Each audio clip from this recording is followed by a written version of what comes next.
So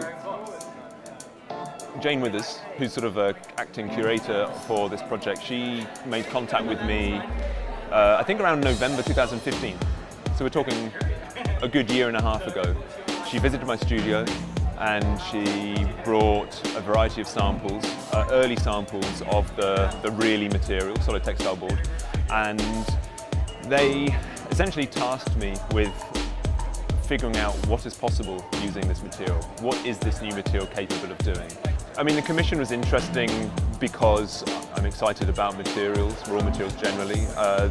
This was something that I'd never seen before. I'd never touched anything quite like it.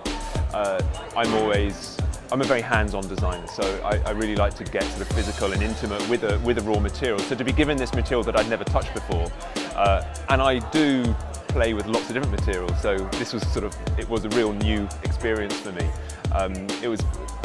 And then kind of add that to the fact that this was 70% recycled content.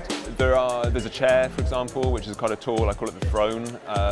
There's two versions of it, both using the cotton-based solid textile board. They both start life as a single sheet. It's essentially the net of a chair, CNC cut from a single sheet using the V-cut technique, which allows the sheet to fold into the shape of the chair. A couple of dabs of glue here and there and the piece is fixed in place and you've got yourself a chair made out of one sheet of solid textile board. There's another design where I've laminated 40 layers, 40 strips of solid textile board together whilst bending it around a very simple cylindrical mould that I made in my workshop. And using glue to join them all together. And that then, once hardened, becomes a solid piece, and you've got a circular, actually 270 degrees of a round bench. My work, my career, my practice is material-based. It starts without material, without a raw material, I have no work.